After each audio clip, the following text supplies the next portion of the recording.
देश के प्रधानमंत्री नरेंद्र मोदी कहते हैं कि मुसलमानों के खिलाफ गलत बयानबाजी ना कीजिए। फिर उन्हीं नरेंद्र मोदी के घर से कुछ ही दूरी पर जंतर मंतर पर एक धर्म संसद बुलाई जाती है।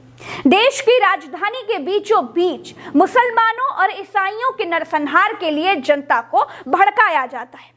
हिंदू आबादी को हथियार रखने के लिए खुलेआम आदेश दिए जाते हैं। मुसलमानों ने कहा काटो मारो, ईसाइयों ने कहा काटो मारो।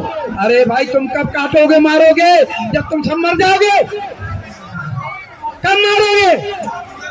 अरे ईसाई मुसलमानों को कब मारोगे? अरे तुम्हारे पास क्या है जो मारोगे?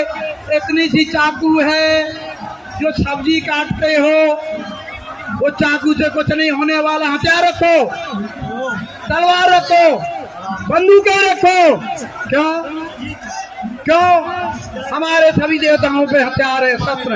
एक में शस्त्र होना चाहिए हाथ में, दूसरे में शास्त्र होना चाहिए। शास्त्र शस्त्र का संतुलन बना के चलो। बाहर काट करनी पड़े तो काटो। क्या नरेंद्र मोदी सरकार में अब हथियार रखने का लाइसेंस सिस्टम खत्म होने जा रहा है?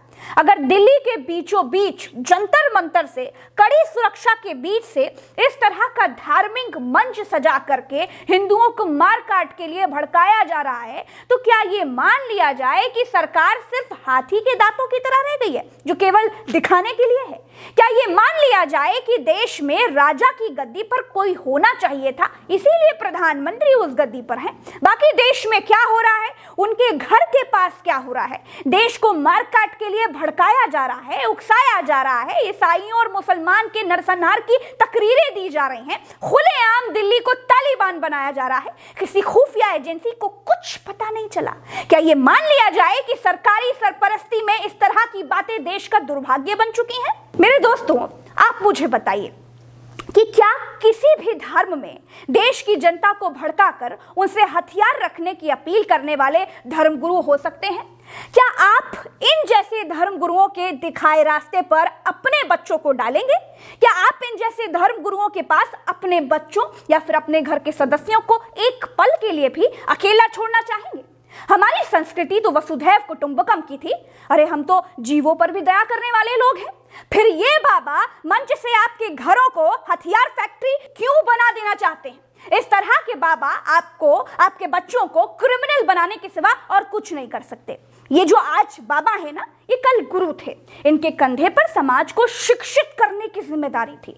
शंकराचार्य तो कन्याकुमारी से कश्मीर तक शिक्षा की अलग जगाते हुए बिना किसी राइफल के, बिना किसी बंदूक के, चाकू, छुरी, तलवार लिए बिना चले गए थे। लेकिन इस तरह की कट्टर हिंसक और रक्तपाती तकरीर कभी नहीं की। बाहर काट करनी पड़े तो काटो। इन बाबाओं ने दिल्ली के जंतर मंतर पर बागेश्वर बाबा की सिक्योरिटी बढ़ाने के लिए धर्म संसद लगाई थी। मुद्दा था कि बागेश्वर बाबा को Z+ सिक्योरिटी दी जाए, लेकिन धर्म संसद में मुसलमानों और ईसाइयों के संहार का प्रस्ताव पारित हुआ। हमारे देश का राजा हिंदू है, हमारे देश के राष्ट्रपति हिंदू हैं, हमारे देश के उपराष्ट्रपति हिंदू हैं, हमारे देश के मुख्य न्यायाधीश हिंदू हैं, हमारे देश के सारे राज्यपाल हिंदू हैं, हमारे देश में किसी भी राज्य का मुख्यमंत्री मुसलमान नहीं है। लेकिन अब भी ये बाबा आपको मुसलमानों से डरा रहे हैं। इसका क्या मतलब निकाला जाए? या तो भारत का पूरा हिंदू राज्यतंत्र निकम्मा है, या फिर ये बाबा सिर्फ अपनी दुकान चमकाने के लिए आपको हिंसा की आग में झोंक रहे हैं। देश की जनता को हिंसा के लिए भड़काने वाले बाबा कानून को क्यों नहीं मानते? क्या इसलिए नहीं मानते कि कानून बनाने वाला एक दलित था? मारने काटने की बात करने वाले बाबा किसी भी मंच से हिंदू समाज को आगे बढ़ाने की बात क्यों नहीं करते? सिर्फ लड़ाने की बात क्यों करते हैं? कभी सोचा है आपने? ये बाबा किसी भी मंच पर क्यों नहीं कहते कि हमने इतने बच्चों की नौकरियां लगवाई हैं जी? हिंदू बालकों, पढ़ लिखकर दुनिया में टॉप कर जाओ, छा जाओ, इंजीनियर साइंटिस्ट बनकर नासा तक हिंदुओं का यश बढ़ाओ, ईसाइयों के देशों तक पढ़ लिखकर फैल जाओ। नहीं, ये पाखंडी बाबा, ये भड़काने वाले बाबा, ये लड़ाने वाले बाबा, ये हिंसा कराने वाले बाबा आपको अगर कहीं भेज सकते हैं ना, तो वो है जेल।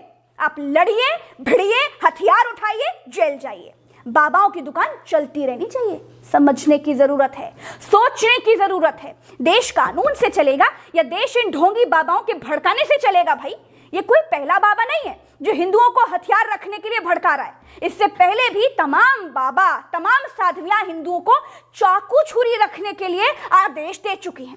देश में ये न जाने कौन सा एजेंडा चल रहा है कि ये बाबा लोग हिंदुओं को अपराधी बनाने पर तुले हुए हैं। दोस्तों, आज के लिए इतना ही। आशा करती हूं कि आप समझदार होंगे और अपने खुले विचारों से इन बातों को समझेंगे।